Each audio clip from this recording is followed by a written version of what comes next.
Olá, seja bem-vindo a mais um programa Investidor em Ação.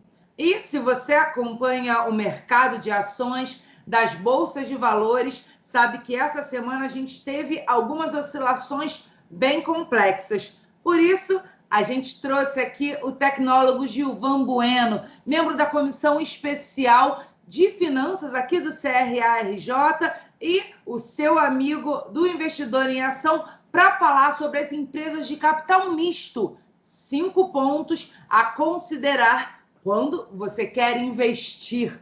Então, vamos ouvir um pouquinho sobre isso? Gilvan, seja muito bem-vindo. Oi, Érica, você, a nossa audiência, uma alegria retornar aqui. Espero que no final do programa a gente consiga esclarecer todos os pontos.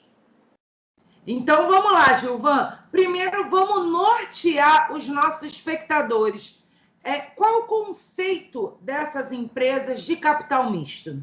Fundamentalmente, nós precisamos pensar que é uma empresa SA, uma sociedade anônima.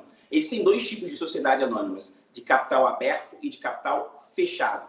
As empresas de capital fechado não têm suas ações negociadas na Bolsa de Valores e as de capital aberto têm. E aí, essas empresas de capital mistos, ela tem uma separação. Um pedaço que é o governo e um pedaço que é o investidor, pessoa física, pessoa jurídica, fundos de investimento, elas têm as suas ações em circulação. Bom, e como é que rolou? O que aconteceu nessa oscilação dessa última semana? Fala um pouquinho para a gente como é que está esse cenário. Olha, na última semana, o que nós presenciamos é que uma empresa de capital misto, como eu destaquei anteriormente, ela tem um pedaço que é do governo e é um pedaço que fica aqui à disposição do mercado. Tem que ser, por exemplo, 50 mais 1, né, que aí você tem o governo tem um poder maior de decisão. Nesse cenário, o governo ele tentou interferir. Ele esqueceu, vamos colocar assim, ele não ouviu os investidores e como ele tem um poder maior de votação, ele partiu para o princípio de trocar o presidente, porque ele entendia que isso poderia gerar mais valor para o país. Isso aconteceu porque, como disse o presidente Roberto Campos Neto, o petróleo é uma commodity, ou seja, tem o seu valor diretamente ligado ao dólar. E como ele tem um valor ligado ao dólar, e no ano passado o dólar teve uma valorização de mais de 32%, ele repassou esse aumento do dólar para o preço da gasolina, que vai para o consumidor final, que tem impacto na inflação, que tem impacto, por exemplo, numa greve dos caminhoneiros que nós tivemos no passado. Isso, então, assustou os investidores e nós presenciamos ali uma derrocada de mais de 128 bilhões de reais no valor de mercado da companhia. É verdade, a última semana foi bem complexa nesse sentido. E um ponto que a gente tem ouvido nesse momento é a questão do free float. O que seria isso? Explica para os nossos espectadores. Excelente pergunta, Érica. Por quê? Free float é um termo que fala da quantidade de ações em circulação. Então, tem empresas que, por exemplo, toda empresa ela tem 100% do seu capital, e aí você põe, por exemplo, 30% à disposição. Ou seja, 30% da companhia está no free float. Tem outras empresas que têm 100% do seu capital no free float. E aí, às vezes, ela tem um capital pulverizado, porque ela não tem um controlador, mas sim as suas ações estão em circulação no mercado. No caso da Petrobras, você tem uma quantidade de free float ali à disposição, mais o controle do governo. Então, se o governo fizer, por exemplo, 50% mais uma ação, ele é o controlador, o maior controlador da empresa. Então, o free float ele é importante para você entender quanto existe do patrimônio da empresa em circulação no mercado. Bom, com isso que você falou, a gente chega à questão do controle, né? Que é um ponto importante para qualquer empresa, principalmente as de capital misto. E eu te pergunto, qual é o papel do Conselho de Administração nesse quesito?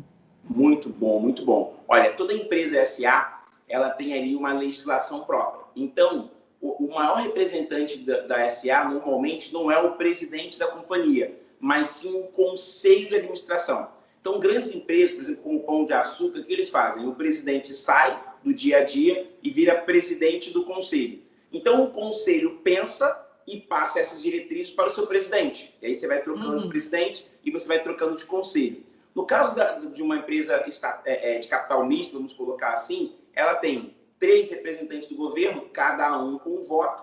Você tem outros participantes, por exemplo, os fundos de investimento que tem uma quantidade de ações que ele comprou no free float, por exemplo, a CVM, que é o órgão que fiscaliza, Érica, fala que toda pessoa que tenha mais de 5% do patrimônio de uma empresa, ele tem que fazer um comunicado ao mercado. Então, ele comunica, ó, eu tenho mais que 5% do patrimônio da empresa adquirido no free float, vamos colocar assim. E aí você tem 2 momentos do conselho. Uma assembleia extraordinária, quando tem um fato específico, e uma assembleia ordinária, que é determinada através de uma ata. Então, o conselho é importante por isso. Então, Gilvan, aí você falou sobre a questão do valor de mercado, né? Porque a gente viu muita oscilação, né? Desceu muito, subiu muito. Isso tudo influencia no valor final de mercado de cada empresa, de capital misto. Como é que você vê isso? Porque as pessoas tendem a ter como é que eu vou explicar? Uma questão de, eu não vou investir em fulano porque o nome dela tá sujo, né? Não tá bonito agora. Então, isso influencia no valor de mercado da empresa? Como é que você vê isso? Eu sempre gosto de falar que tem uma questão chamada risco invisível, que o risco invisível está muito na gestão da companhia. Então, quando a empresa é SA, os seus números estão abertos, isso aí está explícito, todo mundo consegue enxergar o que está acontecendo. No caso de uma empresa que tem o seu valor de mercado, o que acontece? Lembra que eu falei do free float? Então, essa empresa, por exemplo, Érica, tem 1 milhão de ações em circulação, isso a R$1. Então, o valor de mercado dessa empresa é 1 milhão.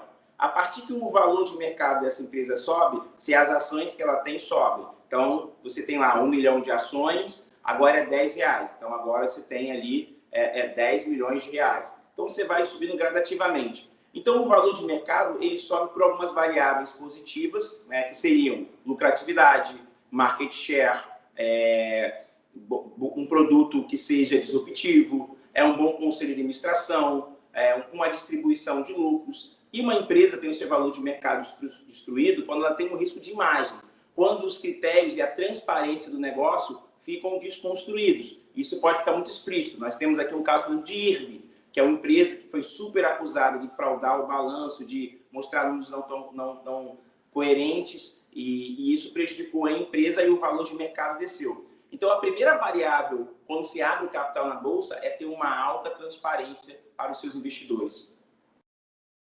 Aí então eu acho que a gente vai entrar no 5º ponto. Transparência, controle, aonde entra a questão da governança corporativa, do compliance, dentro de todo esse mercado. Porque a gente escuta tanto falar disso, influencia mesmo? Como é que você vê isso? Excelente, olha, tem que contar um pouco uma história para a gente aqui se contextualizar.